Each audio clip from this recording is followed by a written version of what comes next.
The stories you are about to hear are true. Some names and locations have been changed at the author's discretion. Welcome to Uncle Josh's True Scary Stories.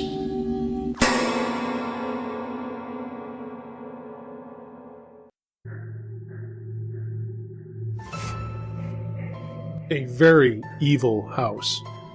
I once lived in an older two-story home on a hill in an older section of Maryland Heights, Missouri. The house was divided in half to allow for two separate living areas. These two areas were connected by a walkway which also led to the basement/washroom and afforded another bedroom towards the rear of the basement. My great foster grandparents always lived on one side of the house, and at various times, 5 of their generations included some unknown older couple who occupied the other half of the house, and a younger uncle who had occupied the basement bedroom downstairs, some at the same time, and some not.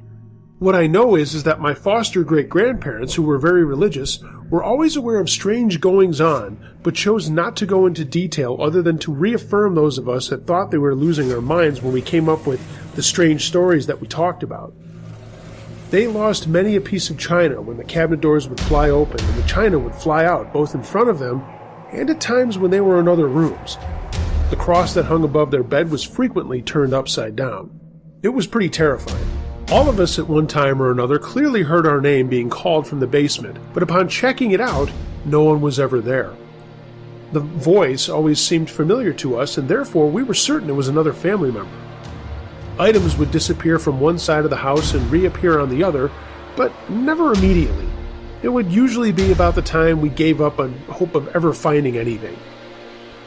On one evening, my foster sister and I, who shared one side of the house well beyond the puberty years and were night people, had just finished cleaning the kitchen spotless. Within minutes after leaving the kitchen to watch some television in the next room, I returned to the kitchen for a drink, only to find a cross/necklace which had been lost weeks earlier on the other side of the house, lying right in the middle of the perfectly empty, clean kitchen table. There was an atmosphere to the house that was absolutely depressing, and yet it was difficult to talk yourself into leaving. My sister and I made a vow not to leave the other alone, especially at night. Lights would flash on and off, music would be turned off and on via radio, and if we were playing records, the needle would often be pushed across the album. Upstairs, a rocking chair could often be heard rocking, and there was no chair up there.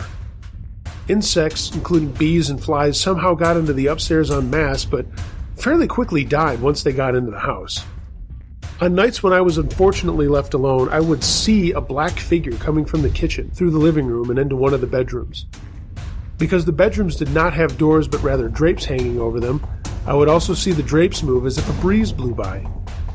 Other things happened which I have only told my husband, because they were so horrible that I find it nearly impossible to believe, and had to tell someone or go insane.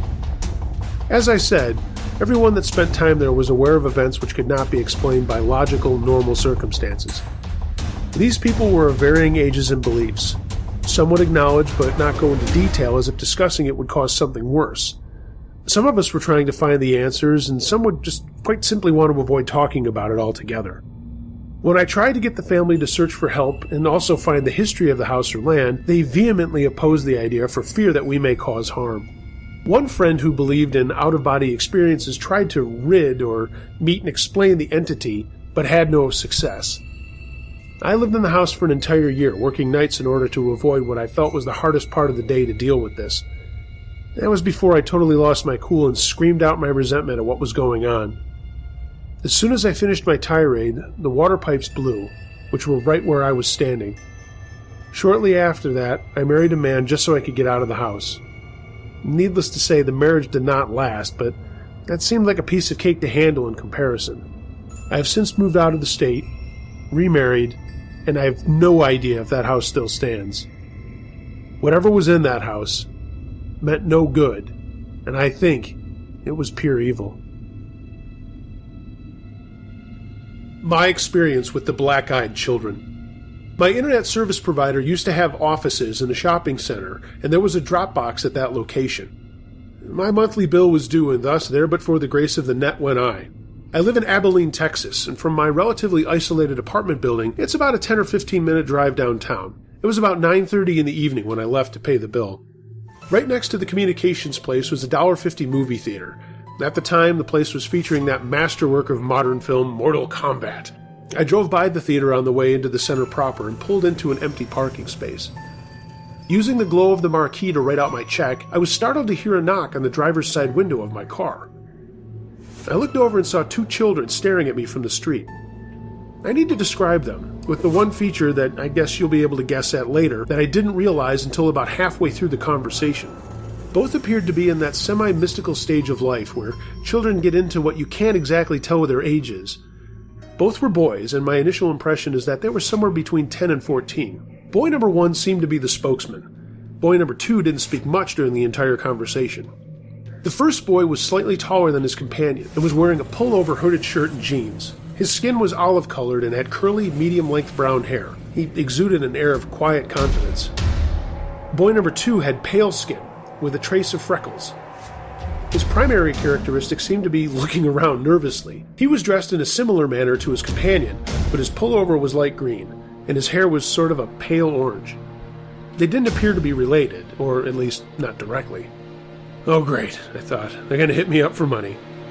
And then the air of the evening changed.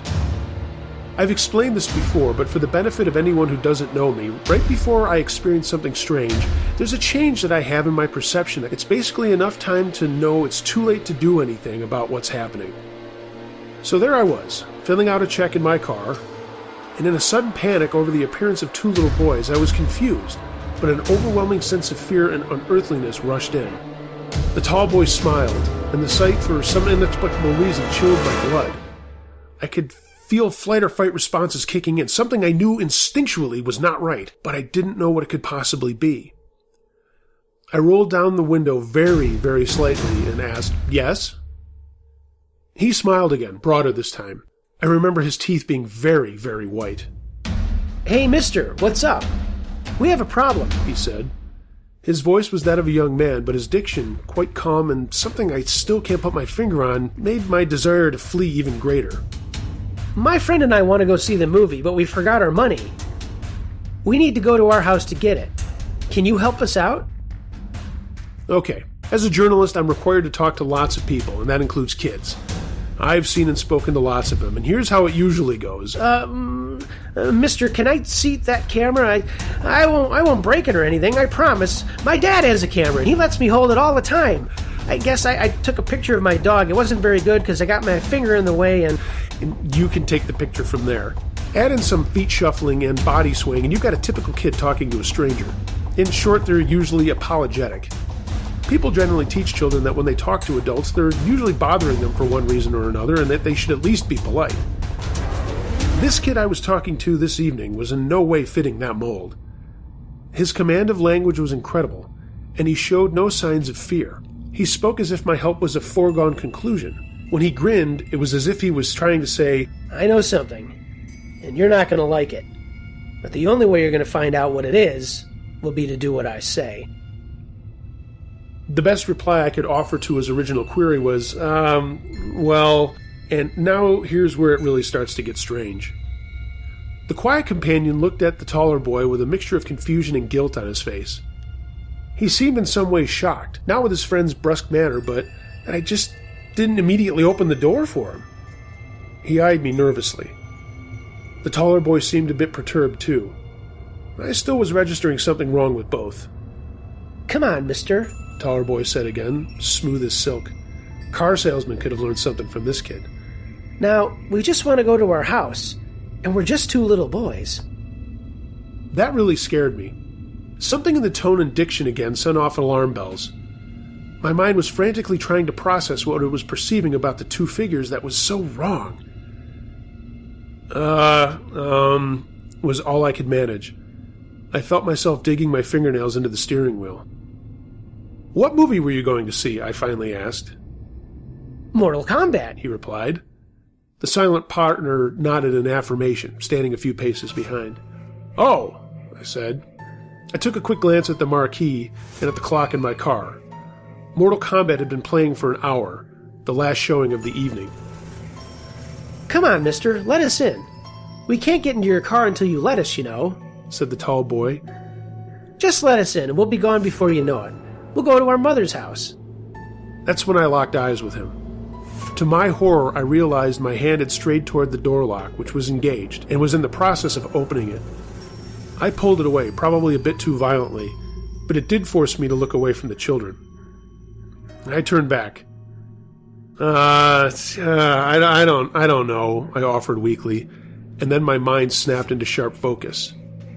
For the first time, I noticed their eyes. They were coal black.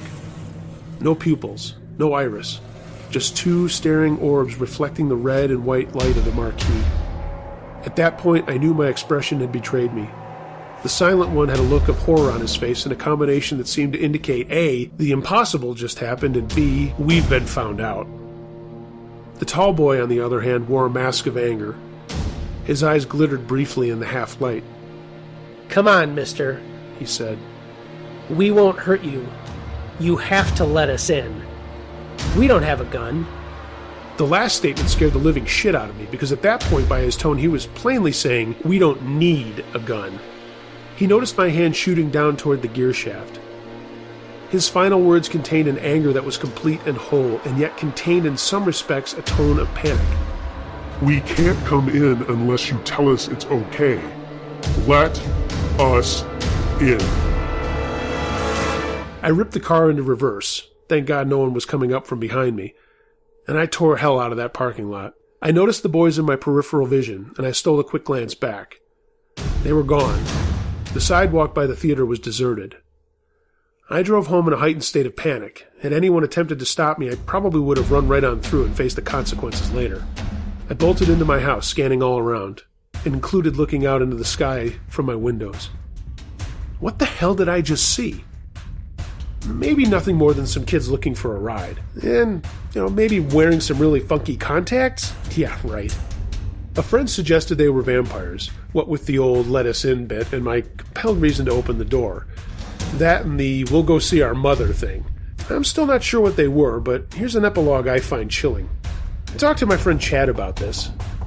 He's still my best friend, my best ghost hunting companion, and all-around cool guy. I called him and talked to him briefly. He had two female friends with him at the time, both professing some type of psychic ability. I started telling him the story, leaving out the part about the black eyes for the kicker. One of the women, we were on a speakerphone, she stopped me in mid-conversation. These children had black eyes, right? She asked. I mean, all black eyes? Yeah, I said. I was a bit taken aback. Huh, she said. One night last week I had a dream about children with black eyes. They were outside my house wanting to be let in, but there was something wrong with them, and it took me a while to realize it was the eyes. I hadn't even gotten as far as them wanting to come in. What did you do? I asked. Well, I kept the doors and windows locked, she said. I knew if they came in, they would kill me. She paused.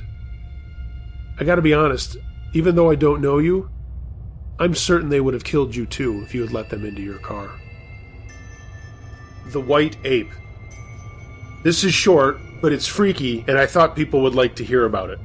A while back, it was a summer night, and some friends of mine and I were goofing off in Santa Fe, New Mexico. We were having a blast until about 3 a.m. and then decided it was time to go home. Needless to say, I was tired, and my friend in the passenger side fell asleep once I started driving home. Home was about 25 miles outside of Santa Fe. I was about 10 miles north of the city when a weird feeling came over me. I looked off to the right and saw a white ape running beside my car. Well, when I'm really tired, I have a tendency to hallucinate, so I wasn't too worried when I saw the ape. But after a few seconds, though, I realized that it wasn't a hallucination. So I woke up my friend and had him take a look. He freaked out just as I had. At about that time, the ape turned and looked at us. Its eyes were an orange-red that seemed to glow as if there was a fire behind them.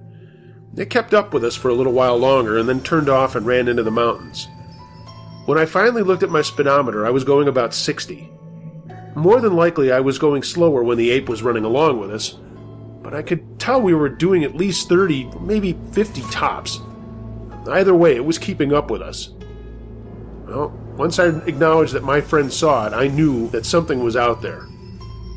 We never did find out what it was. It wasn't my dad. This happened to me when I was 6 years old. It was my first paranormal experience, and it truly sounds like a badly thought up one, but let me assure you that it was by far the most traumatic thing I've ever experienced. Nothing I have experienced since has topped this encounter. Back in 1999, I lived in Midland, Texas. My brother and I had been playing in the living room during a really bad thunderstorm one night. I have no idea where our 3 younger siblings were. I guess they were asleep. My mother was in the kitchen, washing dishes and singing. As we were playing and running around, I'd forgotten that I had homework to do. I told my mom I needed to get my backpack out of the car and headed to the door that went into the garage directly behind her. She just nodded and kept singing her songs and told me to be sure to close the door behind me. I said, okay, and then headed into the garage. As soon as I shut the door behind me, I got this sudden rush of fear. It was raining really hard and the thunder and lightning echoed in our garage. So, I'm 6, I'm in the garage alone, and it's dark outside. Of course, any kid would be scared. It's just logical, right? Our garage was an automatic garage and had windows at the top of the door. I kept my eyes facing our car because I was afraid I'd see a monster if I looked out the windows. I opened the car door, hopped in, and started making my way to the very back of the car to grab my purple Pocahontas backpack. As I was making my way along, the fear I was feeling intensified, and the atmosphere started to feel really uneasy, like I was in danger. It's weird and hard to explain, but it seemed like every second that passed, this uneasiness grew. I kept my eyes looking down, grabbed my backpack, and started to pick up the pace to get out of the car and get back in the house. I hopped out, slammed the door shut, and started speed walking to the door. Right as I was about to grasp the door handle and make it back to my sanctuary, there was a loud knock behind me. I panicked, and I still don't know why, but I turned to see who was there. It was my dad. Let me give you a little backstory about my dad. At the time, he used to be a truck driver and would be gone for weeks at a time and home for a few days because he was a workaholic. So all we could do was have the short phone conversations with him because it was back when you had to buy minutes and it was more expensive than it is now. When he would come home, it was always hugs and kisses when we saw each other and lots of I love yous. He may have been gone a lot, but when he was home, he was an awesome dad and would take us everywhere, our favorite place being Discovery Zone. He would chase us through the tunnels and pitfalls, and we would have a blast. He really did love us. When he would arrive home, or we would go to pick him up at the truck stops, he always had his sunglasses on and his army bag over his shoulder, holding it by the straps. And that is exactly what I saw standing on the other side of the garage window. My dad, with sunglasses on, and his right hand holding the straps of what I assumed would be his army bag of clothes. I let out a sigh of relief. Oh, it's just Dad, I thought to myself, and the biggest grin came across my face. The atmosphere remained the same, but when I saw my dad, the fear eased. But he didn't smile at me like he usually did after being away from home for a long time. And he didn't speak. He just looked emotionless. He then began pointing with his left hand. No smile, no emotion, only pointing to something. I started looking for what it was. I pointed to a box on the floor. "The box?" I asked. He shook his head as if to say no, and kept pointing. I pointed to several other things, and he patiently mentioned a no once again with a head shake. I finally looked up above me beside the door behind me. The green glowing button. The one that opened the garage. I pointed to the button and looked at him. "The button?" I asked. He nodded his head in approval, and motioned for me to push the button. I was about to do it, and suddenly the feeling of danger and fear came back over me, even more overwhelming than the first time. Something was wrong, really wrong. A voice in my head told me to not open the garage. I looked at my dad, so afraid that I couldn't even speak anymore. I shook my head, declining to push the button. He motioned again, this time aggressively. I declined again, and this time my eyes were starting to water up. He then put his pointing hand down and stared at me for what felt like forever. His expression changed from apathetic to angry. He just stared at me, and I stared back, paralyzed with fear. He then lifted his hand back up, but it wasn't a hand anymore. It looked like claws. I remember him scratching the window and hearing it screech like nails on a chalkboard. I was finally able to snap out of my paralyzed state to run inside. All I remember next is sitting on the couch, just sitting there, completely freaked out. My brother knew something was up because I had been all shits and giggles with him earlier. He grabbed my shoulder and gave it a light shake. "What's wrong, Vanessa?" I don't think he even got to finish the question before I started screaming my head off and having a panic attack. My mother dropped what was in her hand and came running to my screams of bloody terror. My brother gave my mom a, "Hey, I didn't do it, look," and she bent down beside me asking what was wrong. I could barely speak through my sobbing. All I could say was, "Daddy is scaring me." She couldn't understand what I was trying to say and asked, "Where?" I pointed to the garage and she stormed off in that direction. She came back in like 15 seconds and saying that there was nobody out there.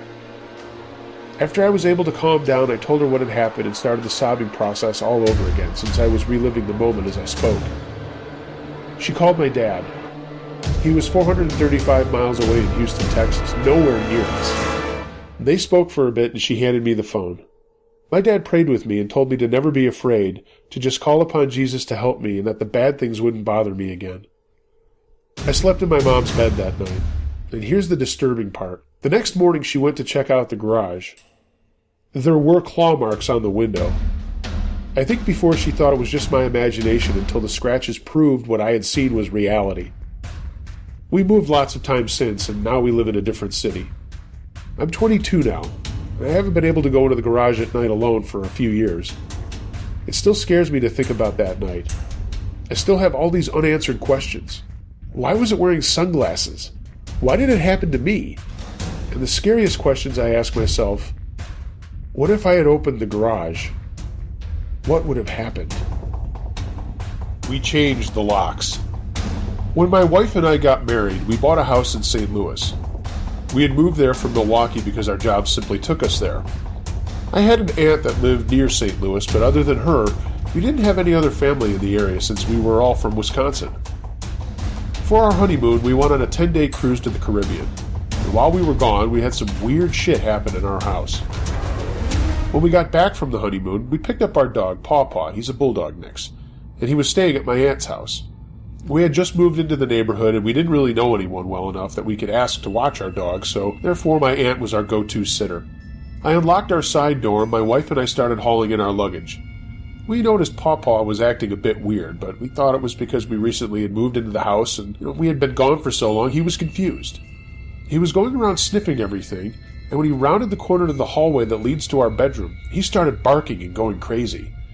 All dogs get excited at times, so we thought we'd just left a pile of laundry on the floor, and that's what Paw Paw saw. I rounded the corner, and I just about jumped out of my skin. A mannequin, like the kind you would see at a clothing store, was standing in the middle of the hallway with a knife jammed into its head. My wife and I scooped up the dog and ran outside to get in the car. I called the cops, and when they got to the house, they did a full search. We found out that the knife that was in the mannequin was taken from the knife block on our kitchen counter. And while we were standing in the kitchen talking to the cops, we noticed that something was dripping from our freezer onto the floor. My wife opened the fridge, and we were hit with a pungent smell. All of our food was rotten. Someone had cut the power cord to our fridge. Actually cut it with a wire cutter, which also caused the circuit breaker to trip in the basement. No one was inside our house, and we didn't see or find any other damage or stolen property. No windows or doors were broken into, and the doors were locked. We did keep a spare key on our back patio in a gardening box in case we ever got locked out or maybe my aunt needed to get in. But I called my aunt and she said she never went in our house while we were gone. Needless to say, we changed all of our locks, and we don't keep a key outside anymore. No one was ever caught, but we will remain vigilant. We feel safe, but I have to say, that mannequin was pretty fucked up. Our Poltergeist infestation. I have always been fascinated by paranormal activity. I can remember as a small child breathlessly poring through books about ghosts, hauntings, and the paranormal. Although I cannot recall what the first book I read on the subject was, I can remember being totally enraptured exploring the subject. I quickly exhausted my little elementary school's resources, although sometimes I read the books on paranormal activity over and over and over again. As I grew older, my interest did not lessen, and my own personal library was becoming quite large, with books both factual and fiction. I began to entertain the thought of becoming a parapsychologist, although not very seriously, and I would read late into the night, sometimes scaring myself silly. If I fell asleep reading one of these trash books, as they were called by my mother and grandmother, I would wake to the inevitable lecture on filling my mind with such inappropriate things. Still, my interest did not lessen. I did, however, would never consider that I myself would become a victim of any such activity. The house I lived in was fairly new. No one close to me had died, and no one in the near vicinity of my home had died. We were religious people, devout Roman Catholics, and ghosts seemed to be reserved for the attics of old Civil War plantations or abandoned cemeteries. Even so, I was sure, from reading and watching such books and movies, that I would move directly out of any house that showed any sign of being haunted. I believed this until the summer of 1990, when my attitude became subject to severe change. To my shock and horror, my mother died suddenly on June 19th, 1990, a week before her 40th birthday. In an instant, my whole life changed. Coupled with the horrible grief I was experiencing at losing my mother, my family structure was also changing. Within that same week, my sister moved in with my maternal grandparents next door. They had always been guardian angels to she and I. My stepfather immediately rented an apartment and moved out of our home to further himself from the pain of losing his wife. I was left alone in the house. By my own choice, of course, but alone all the same. Although my grandparents lived only a few hundred yards right from my door, they seemed like a million miles away when I walked into my empty house at night. My world had fallen around me. In the 2 years before my mother's death, she and my grandmother both developed breast cancer, and my mother subsequently had a severe mental breakdown from which she never recovered. Topping off her lifetime filled with broken marriages, marital abuse, and mental illness, she finally died from all things heat stroke. My life was now such that I had just graduated high school, lost my mother, began college, was living alone, and was dealing with some aspects of my sexuality that I had ignored my entire life. Needless to say, I was a bundle of nerves, grief, and stress. The first event in my house happened 2 weeks after my mother's funeral. An old friend of mine, we'll call him Mike, and I were reunited by my mother's death after nearly 2 years of not speaking to one another. The only light in the pit of blackness I felt I was living in, I kept Mike in very close contact. It was not rare for him to stay over in my sister's old bedroom after a night of talking, crying, and catching up on the time we had spent away from one another. One Sunday morning, Mike paid a visit to me after going to church. Mike was also devoutly religious. He was accompanied by a friend named Kyle, whom I had met only once before. We began talking and laughing, and ended up listening to some old comedy albums on the stereo in my bedroom. It seemed like a great morning. Since we were listening to the recordings, we were all pretty quiet, so I was quite shocked when Mike looked up at me and said, "Well, aren't you going to see what she wants?" "What are you talking about?" I asked, completely confused. "Your grandmother's in the living room. She just called for you." I immediately got up from where I was sitting and went into the living room of my house. It was not strange to me that my grandmother would have been in my house unannounced, since she lived right next door and was accustomed to just popping over at any given time. I was quite surprised when I found no one there. I checked the entire house, calling my grandmother's name, and then went back into my bedroom with an odd look on my face and explained to both Mike and Kyle that there was absolutely no one other than the three of us in the house. Mike protested, claiming that he had heard her calling my name repeatedly. Problem solving to the best of my ability, I turned and went to the phone to call my grandmother. She immediately answered her phone. She denied being in my house and had just come in from mowing her lawn.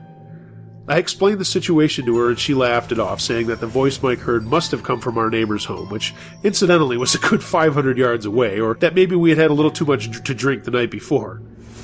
After more discussion and realizing that she would be of no help to me, I ended the conversation. I was more confused than ever, but not really bothered by the situation. I went back to my bedroom to give the guys an update on my conversation. Mike immediately went pale and said, "There was someone in this house. There was a voice. It was calling your name. It was a woman. Therefore, it was either your grandmother, your sister, who happened to be in New Orleans at the time, or your mother." He said this rather jokingly, so, "You know what? I suggest we search your house." I protested. "I've already looked everywhere. There's no one here." Kyle finally piped up. "I don't know you very well, but I know what I just heard. There was a woman in this house, and she was calling your name. I still can't get over the fact that you didn't hear it, because it was really loud and came from your living room. So if you guys are playing some kind of joke on me, it's becoming increasingly unfunny." Hoping to ease the situation, I replied, "Look, it must have come from the neighbors, so let's all just forget about it, man. No harm done." Mike looked nervous and scared, stated again that he definitely heard the voice, and it came from inside the house, not from the neighbors a good distance away. Kyle was extremely nervous and expressed his desire to leave. After some further discussion and my trying to calm everyone's nerves, Mike and Kyle left, and I went back to my everyday activities without giving it much further thought. Until 2 Sundays later. It was afternoon and I was on the phone with a good friend named Karen. I was sitting in my recliner located in the living room, clothed in only my underwear, a privilege granted by the fact that I now lived alone, and I was chatting away quite happily about a party we were planning at my house for the following Saturday. All of a sudden, I heard a woman's voice saying something from the adjoining kitchen. I was so surprised that I didn't pay much attention to what was being said. I was more concerned with having no clothes on. I immediately dropped the phone, leapt out of my chair, and grabbed a large t-shirt that I had left draped over the furniture. As I was doing this, I said, "Who's there?" There was no answer. I walked into my kitchen, and no one was there. The kitchen door was still latched, and my house was silent. My grandparents were away for the afternoon visiting relatives. My sister had gone along with them. Feeling pretty spooked, I went back to the phone and said, "You're never going to believe what just happened." Karen asked, "Who's there?" "No one," I replied. "There isn't anyone here."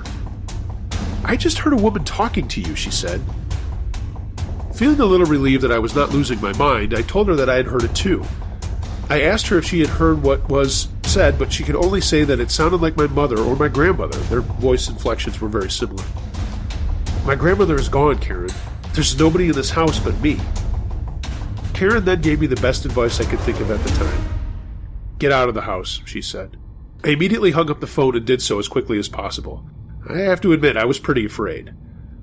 I stayed at my grandparents' house that whole afternoon. I thought that I might be having a mental breakdown myself, yet Karen's hearing the voice ruled that one out.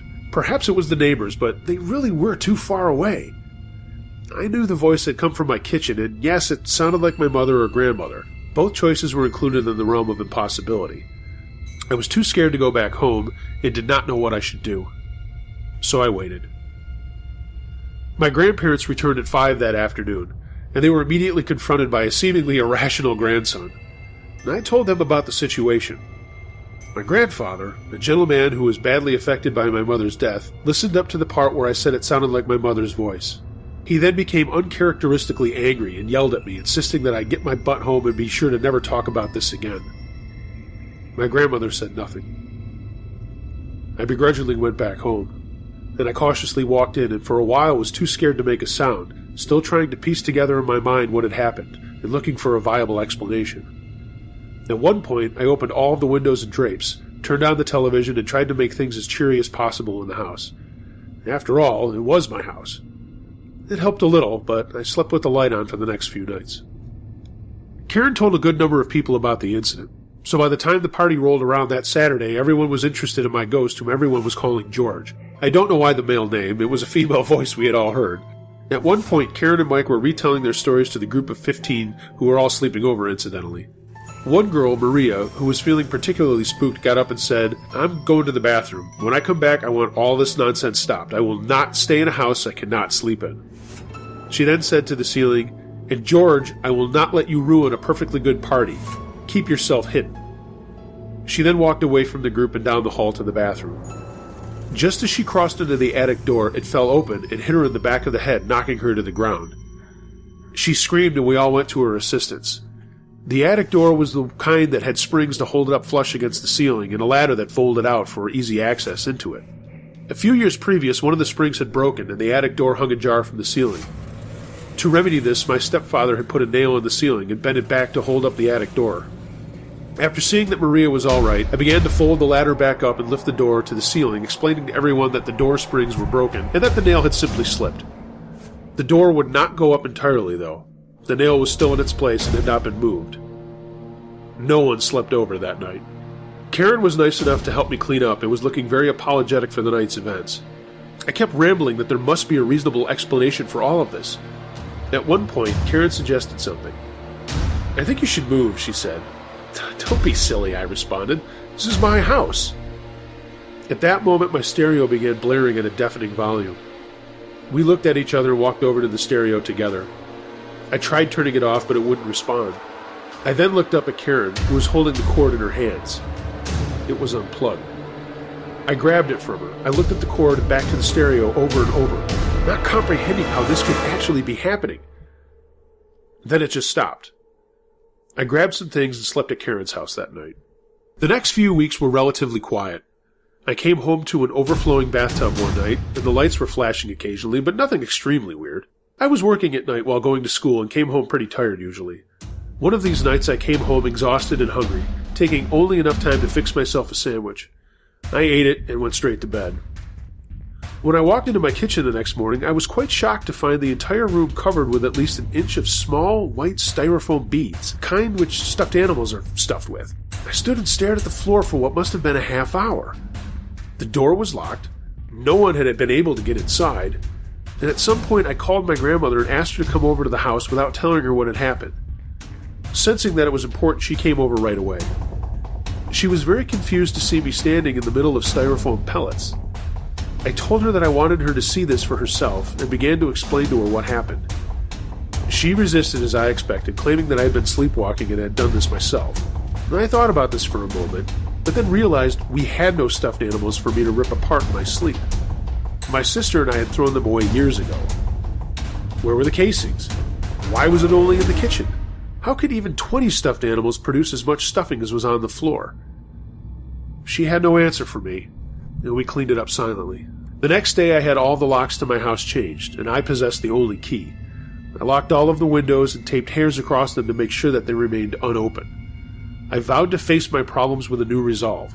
I was going to figure out what was going on. I was determined that there was a rational explanation for these incidents, quite strange for me considering my fascination with the paranormal. In retrospect, I realized that the more I tried to ignore what was happening and to explain it away, the more things happened.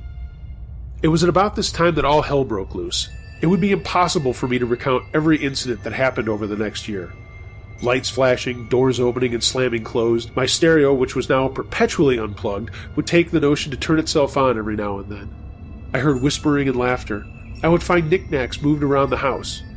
A few pieces of jewelry showed up out of nowhere.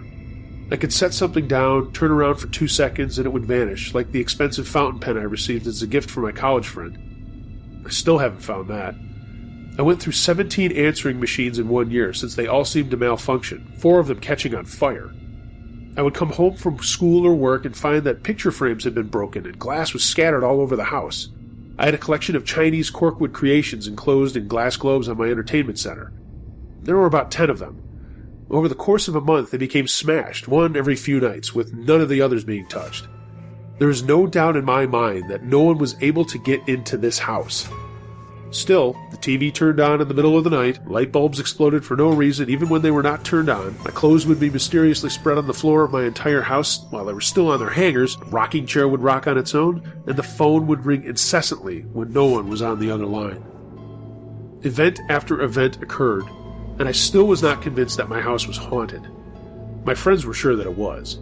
When I look back, I am extremely happy that so many of the events that occurred happened in full view of sometimes more than one person.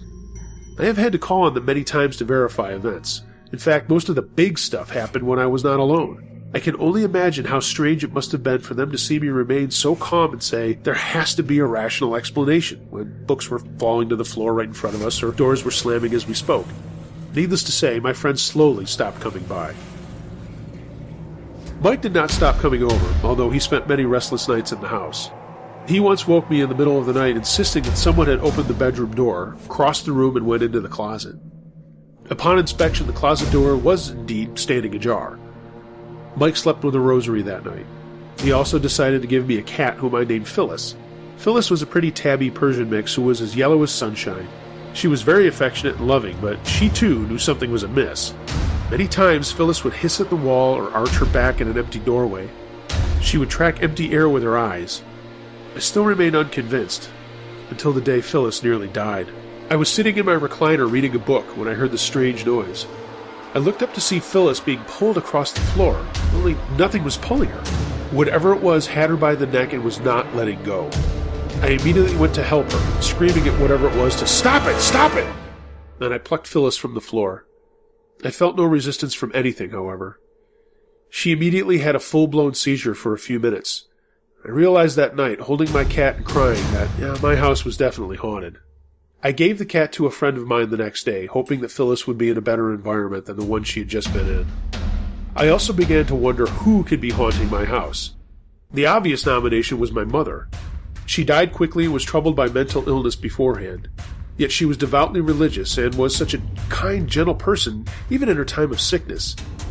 It hurt me to entertain the thought that she had not gone on to her heaven after the hard life she had led, and she was not at rest. Rather sheepishly, I spoke to our local priest, and to my relief, he agreed to bless my house. I spoke to him about the possibilities of a haunting and that I was concerned that my mother was not at rest. It did help somewhat when he, having known my mother personally, had no doubts that my mother was now in peace. He assured me that everything would be fine. I was still not convinced that the spirit in my house wasn't my mother, though. After all, it was her voice that I'd heard. This thought bothered me for a few days until I had a dream. In the dream, my mother was sitting on my living room sofa. I walked into the room, saw her sitting there, and thought, doesn't she know that she's dead and not supposed to be here? In the dream, I immediately picked up the phone to call my grandmother, and while I was explaining to her that my mom was sitting on the couch when she was supposed to be dead, my mother spoke up. Son, please don't worry. I have gone on, but I am so happy. So let go of me and stop grieving. I love you. Don't worry about me. Then I woke up with tears in my eyes. My lights immediately began flashing off and on. I didn't know what was doing it, but I was certain that it was not my mother. My friend Raphael had become especially assaulted at this point. Glass items would break near him, objects would hit him in the back of the head when he was in the house, and his car keys would always disappear regardless of the fact that they did not leave his pocket, only to turn up hours later in the toilet bowl or the kitchen sink, maybe even in an empty closet. He was fairly squeamish, and our good friendship was becoming an inadequate reason to go into my house. The deciding factor for him was the night the living room light fixture and ceiling fan came crashing down on his head as he stood below it. He vowed never to enter my home again, and from then on, we just hung out outside. I got him into the house one more time, and that was the night I decided I had to move out. We had decided to go out to a local nightclub. I was at work into the evening, and he was going to pick me up there. I had to shower and change clothes, and he had suspected this and brought his little brother along so that he would not have to be alone in my house while I showered and changed, since it was bitterly cold out and he did not want to stand outside. We arrived at my house, and I hurried to the shower, as to not make anybody uncomfortable. Raphael and his brother William, remaining in my living room, sat around talking. After showering, I stood in my bathroom mirror to shave. I put the shaving cream all over my face and began my task, setting the shaving cream can near the mirror on the other side of the lavatory. As I was looking into the mirror, the shaving cream can slammed into my chest with incredible force. I looked down in amazement, and to my surprise, trying hard to find a rational explanation for this, and remembering how terrified Raphael would be if he knew that had just happened. I looked at the red mark on my chest and became very scared being alone in the bathroom. I wrapped a towel around myself, and I went into the front room. As soon as I entered, with only half of my face shaven, Raphael looked at me and said, "What happened?" I told him what I had just experienced and asked one of them to come with me while I finished shaving. Raphael would hear none of it. "There is no way I'm going back there with you," he said. William, who thought all the stories we heard were a crock of shit, laughed and said that he would stand there while I finished. Raphael changed his mind quickly when he saw that he would be alone in the living room and followed suit to the bathroom with his brother and me. Once there, I finished shaving with no incident. I decided to then dry my hair since it was still wet. Much to Raphael's dismay, he just wanted to get the hell out of there. I wasn't talking much. I was surprised that the entity had been malicious towards me. That had never happened before. I had decided much earlier that if I would begin to see it, which never happened, or if it hurt me, then I would move immediately. I was now faced with moving out of my house. Just then, all three of us watched a hairspray can lift off the counter. It stayed steady, just hanging in the air for a moment, and then threw itself through the air towards Raphael's head. He ducked just in time, and there was a huge dent in the door from where the can struck. I knew I had to leave. It had won. I couldn't take it anymore. I decided to move in with some friends in a neighboring town. My grandparents could not understand why I wanted to move so badly, and I couldn't tell my grandfather the whole story. My grandmother, whom I did tell, just couldn't let herself believe me. I began to pack. During the packing process, everything seemed calm, as if it wanted to make me feel foolish for moving, or as if nothing had ever happened there. I kept searching for items which it had taken from me during the years, but I never found any of them. All was quiet. I eventually packed up everything but my living room furniture, consisting of a humongous old-time leather sofa. It was 9 feet long, incredibly heavy, you know, the kind that even two people could barely move it. There was a recliner, a leather love seat, and a gigantic entertainment center with television, VCR, knickknacks, and dust still on it. In order to move these items and all the boxes I had packed previously, my new roommates Darren and Jason and their friend Earl came over to spend the night. I had rented a couple of movies and we had pizza. We were planning to get up early the next morning and move these items and disassemble my king-sized waterbed. With no other furniture in the house, we all piled into my waterbed and slept there. I was nearest the door. Now, I had become an extremely light sleeper, as you can imagine. The slightest sounds woke me up, not to mention a light coming on in the middle of the night. My bed was the full motion type, so movement made by anyone immediately woke me up from sleeping. I slept nearest the door to the living room. All seemed well. The next morning I woke up before anyone else. I planned on cooking everyone a big breakfast and then begin to move things directly after. I walked into my living room still sleepy and was stunned to find that all of my living room furniture had been turned to face the wall. The huge couch, the recliner, the love seat, and the entertainment center with everything on it. I was infuriated at first, imagining who could have played such a stupid joke. I was about to wake everyone when Mike pulled up at the house. He walked in to find me staring at the furniture. After we talked about it for some time, we both came to the conclusion that it was a farewell gift from George. No one could have gotten out of my bed. I would have felt the bed moving violently. No one could have done such a thing with no light. There were no lights turned on during the night. I had not heard a sound coming from the living room. And that couch, big as it was, could not have been moved easily, if at all, by one person in the dark of a strange house. The entertainment center, loaded with pictures and collectibles, had completely turned itself around. Not a picture or knickknack was disturbed as evidenced by the undisturbed dust. This was impossible for any human to do. I also watched everyone's initial shock as they woke, one by one, to find out what had happened. We loaded everything that day for the move, and as I went to close the front door and lock it, I felt a sense of defeat looking at the empty house. I was angry and sad to leave my childhood home, thinking of all the memories it held for me. "Goodbye, you fucking bastard," I said to the empty house. A bedroom door slamming shut was the response. I moved in with my roommates, and everything seemed all right for a few weeks. Then the lights began flashing on and off as soon as I walked into the house, and items started to disappear. Darren came in from work one evening to find me sitting on the sofa watching television. He walked in, set his keys on the bar, and sat in the chair to ask me what I wanted to do that evening. After some discussion, we decided that we would rent movies and watch them at home. He picked up the keys so we could drive to the video store and realized that they were not his own. They were mine. After some time searching the house, we found his keys behind a picture in his bedroom, where neither he or I had gone at that point. I came home from work the next day to find my new roommates waiting to talk with me, and they both insisted I would have to move out if the events did not stop. They did not want a replay of the events in my house and their own, and I fully understood. I soon attended a lecture at the university I was attending on parapsychology and spoke with the speaker about my problem. She seemed to think that I did not have a ghost, but a poltergeist. She said that my emotional stress and the changes I was going through caused me to emit waves of energy, animating the items in my home and projecting voices in my mind to thin air. I had a hard time believing her, and sometimes still do. I read up on it more and realized that all the elements for poltergeist activity were present in my situation. I slowly began to take on some stress maintenance behavior. The lights stopped flashing soon afterwards. Many people have lived in the house since I have moved, and in some way or another I have asked each of them if they have experienced any unusual behavior. None of them have, including my sister, who lives there with her husband to this day. I ask her about it every time I see her. I don't feel uncomfortable going in the house, and it now represents happiness to me. It reminds me of the good times of my childhood. I feel surely that the incidents which happened there were fed by my energy, either by myself directly or by some spirit running on energy it lost long ago. I am now an adult who has accomplished many things.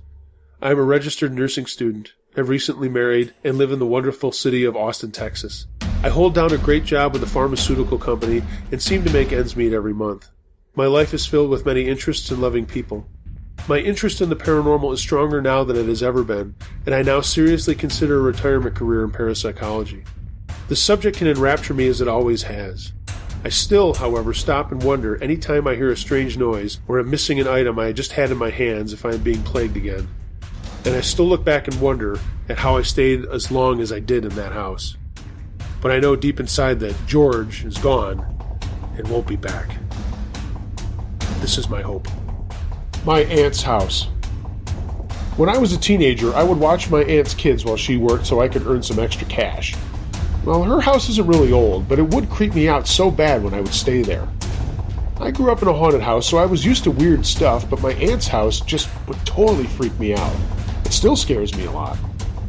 She lives there still, and she still makes that shut-your-mouth face when I tell her about the ghosts in her house.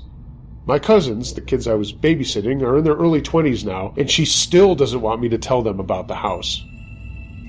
My aunt and uncle would go to work really early, like 4 or 5 in the morning, and it was a pain to go pick me up at my house to come watch the kids so early, so I would just stay the night before, so they wouldn't have to worry about picking me up.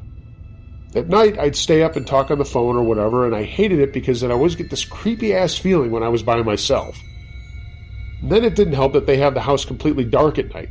Sometimes I'd be watching TV or reading, and it would be super late, and I'd hear someone walking around the kitchen.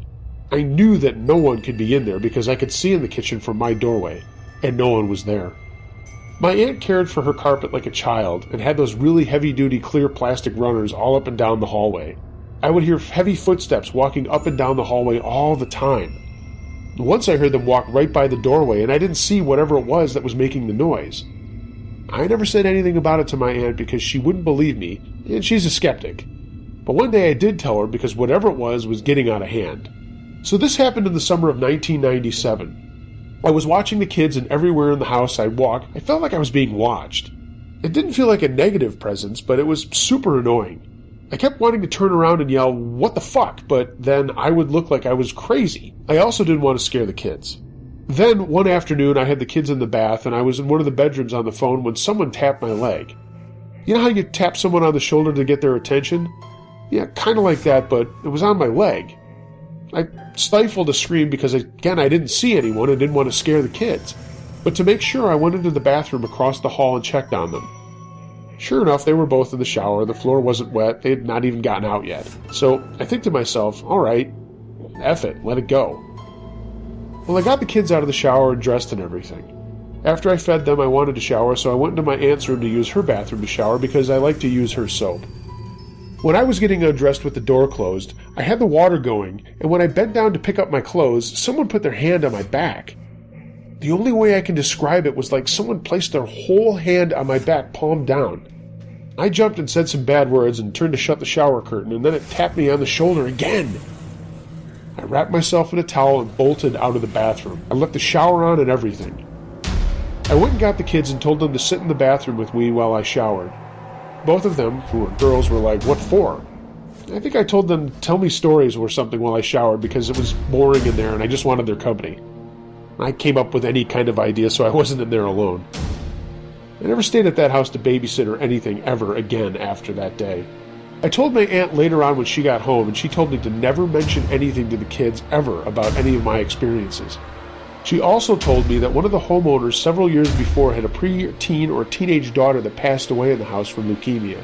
That's really sad, but my aunt seems to think that maybe whatever in the house has to be the girl. Like I said, my aunt's a skeptic, but she said that some stuff had happened to her that she couldn't explain, so she did believe what I told her. She still lives there, as I mentioned, but I just don't go to her house much anymore, as much as I love my cousins. The basement. This all started back in 2005. My mother, grandmother, and I moved to Wanacue, New Jersey. I was about 16 and we lived in a condo unit. My room was in the basement.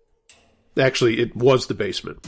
It was unfinished, so essentially all I had was a bed, radio, and some covers. One of the first nights I was there, I tried falling asleep with the radio on. As I was drifting off, I heard someone say, "Shh," in my right ear. I sprang up and started screaming for my mother to turn on the lights. The switch was at the top of the stairs, so I figured she was closer from upstairs. She flipped the lights on, and nothing was there. A year later, the basement was finished, and I had a door and everything. However, there was one area of the room that would disturb me still. I decided to pin up a sheet to cover that area of the room. Nothing much happened for the next few months aside from me getting a girlfriend, Rachel. She was very much into Wiccan rituals, so we decided to conduct a ceremony to contact the spirit of my friend Ian, who had committed suicide a few years previous. I was skeptical, but Ray was quite sure she was in contact with him, and she described his personality very, very accurately. That's when things went downhill pretty fast. My personality started to change dramatically. I hate to admit it, but I was a straight-up psychopath. I had this seemingly unrelenting rage inside me that I took out on everyone and anyone around me. I was physically abusive, psychologically abusive, verbally abusive, you name it. I did some horrible things to animals and people that I still regret to this day. I ended up getting a dog, and Ray was thrilled. We named her Sarah. One night, we were all sleeping. Sarah was getting to be too big to get on the bed comfortably, so she just slept on the floor, just to the right of my bed. I was on the left side of the bed, and Ray on the right. All of a sudden, Ray starts nudging me hard. I slowly come out of my sleeping and start listening. I didn't hear anything. Then Sarah started growling. It was a low, scared growl. She wasn't hysterical, and I initially thought a raccoon maybe had found its way into the room, which was kind of impossible, but hey, I was half asleep. I then felt my body lift up as a weight crawled onto the foot of my bed. My heart was in my throat as the thing walked slowly next to me. I was facing the right wall, and I was too scared to look at what was causing this. I felt paralyzed, but not literally. I could move, but I was too scared to provoke it. I slowly began regaining movement in my feet, and I thought I'd lift my leg and kick at whatever was on the bed. Almost as if it knew, it leapt off the bed, and I heard bare footsteps running to the back of the basement. By now, I sprang up and slapped the light on. Absolutely nothing. Sarah was sniffing around the room and couldn't find anything.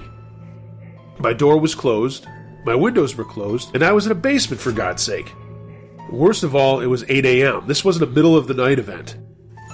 This told me that this phenomena can happen at any time.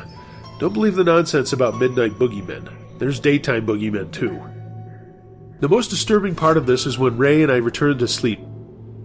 We were frantic all day talking about what happened when we entered the room, and I turned the TV on. It was an episode of Family Guy. The first thing out of Peter's mouth was, "Do you have any books on how to get rid of ghosts?" I almost fainted from fear. What a strange coincidence. The condo is now for rent by my stepfather. When he put the condo on the market, he had to have a realtor take pictures of the place. She said the basement was odd. No matter where she took a picture in the basement, there was a solid ball of light in the center of the room. It never moved. I've been in therapy for over 10 years. I still have trouble sleeping, I'm petrified in the dark, I have a fear of waking up to someone's face right in front of mine, and I suffer from a moderate form of PTSD and anxiety. This was a trauma, and I'm still recovering. To anyone out there going through the same things, good luck, and be careful. Hello, Uncle Josh here. Thanks for listening, and I hope you enjoyed these true scary stories from around the world. If you are interested in having your story shared on the air, please email unclejoshscarystories@gmail.com. In the subject line, please let me know the nature of your story. Also, remember to omit any real person's name that is involved in your story, and also send a short note of consent letting me know that I have your permission to share your story. Thanks again for listening. Stay tuned for more of Uncle Josh's true scary stories.